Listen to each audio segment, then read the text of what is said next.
All right, guys, here we are filming for YouTube. We're going to go over the Josephson E22s today. PMT audio in Colorado. You can call 303-903-9311. We're going to go back to the beginning here. I just want to show you a couple things to create less stress in your recording process. So we're going to listen to, we have the toms in solo here. It's toms left and right. I didn't draw the little arrows there like I should. But basically there's 5 toms out on the drum set. And we route them all to a group. And then we send that group to a compressor and an EQ. And then they go to the tape machine on channels 6 and 7, and so they're panned left and right. So what I'm printing to the tape is toms left and right. What I want to demonstrate is, and I'm sorry, I don't think anytime soon, because there's so much time going to studios and being part of the community and learning from others and trying to solve problems for everyone and trying to solve my own problems through everyone, which is the definition of community. Basically, survival to the next round.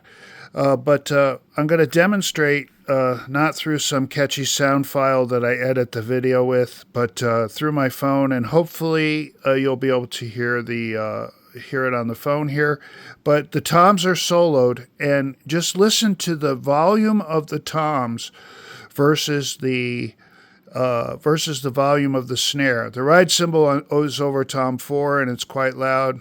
I'll have to gate that out, but basically there's no gates on this, and it's quite incredible. It sounds like they're gated. Loud ride cymbal over tom 4. Just the toms in solo.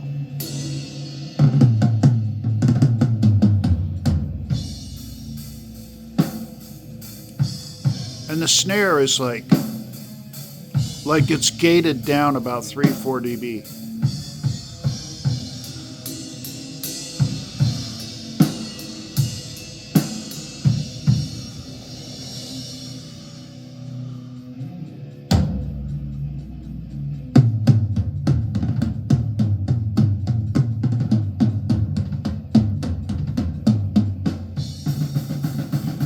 Listen to how low the snare is.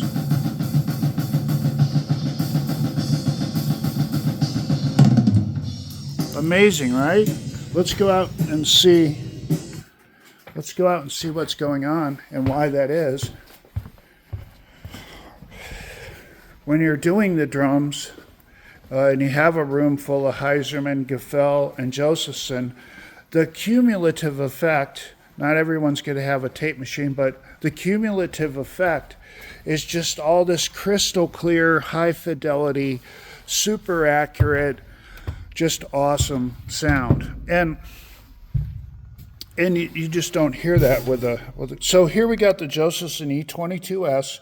It's Josephson Engineering, and I sell these, and just call the shop and we'll hook you up. I'm an official Josephson dealer, so PMT audio. So here you see it's a side address small diaphragm condenser, which I sell a lot of these when people hear them on toms and snare. One of the things, my drummer that I work with, I don't take clients here because I sell gear. The guys I work with, I record. The hi-hat's pretty far away from the snare, but when you get the jokers with their hi-hat right here, the side rejection, just like you may or may not have heard in this YouTube video on my phone, left and right, but the side rejection of this, it's incredible. No more putting stuff over your microphone or whatever.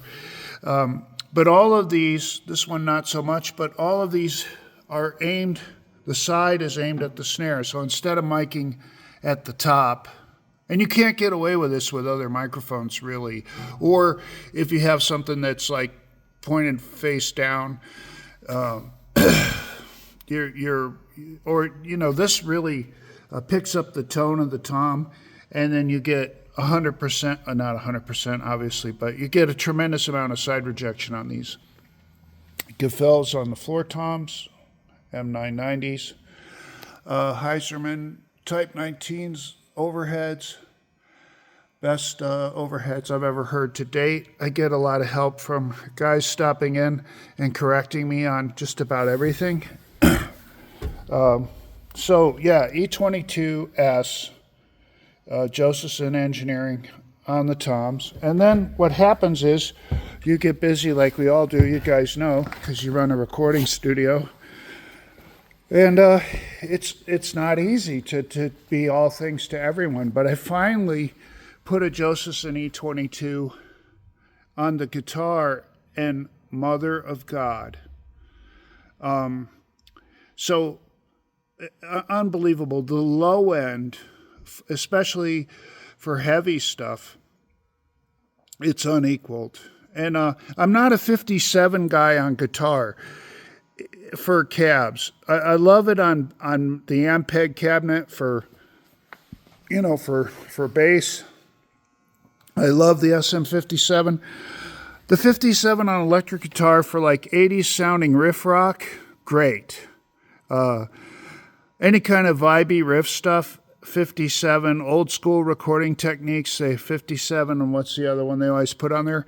For modern, and especially if it's like heavy and then also atmospheric, I love my Gefell UM92.1S. It was my favorite mic, but together, these two mics, I sell both Gefell and Josephson. Together, both these mics are insane. The low end and then the high and the accuracy of the Josephson, which could be used alone. It's just a magic to have both of these guys. And then also in this big concrete menagerie that Tick doesn't have the budget to treat the room here, I've got these gobos. And if you come by the shop, or I can send you files if you call. These gobos, this is a full blast death metal band just blasting away. And these gobos totally isolate the sound. There's a slight low, like heavy metal guitar, but the advantage is the room mics are picking up both the guitar and drums at the same level. Josephson C705. Finally, a microphone. I've tried small diaphragm condensers for rooms, ribbons, which on bass, the AEAN8, about 10 feet away. There's nothing like that for room bass mic.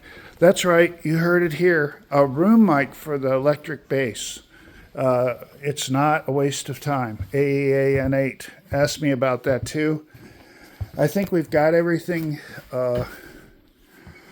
in this video. PMT Audio out in Colorado. If you're watching this locally, call me and come by. If you're watching this from Georgia or Rhode Island, give me a call.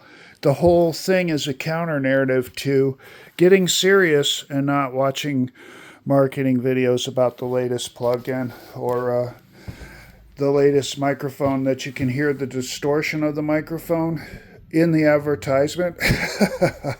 All right, so that's the shop, guys, and the whole goal is to try and make to streamline your gear experience so that you're not just chasing stuff.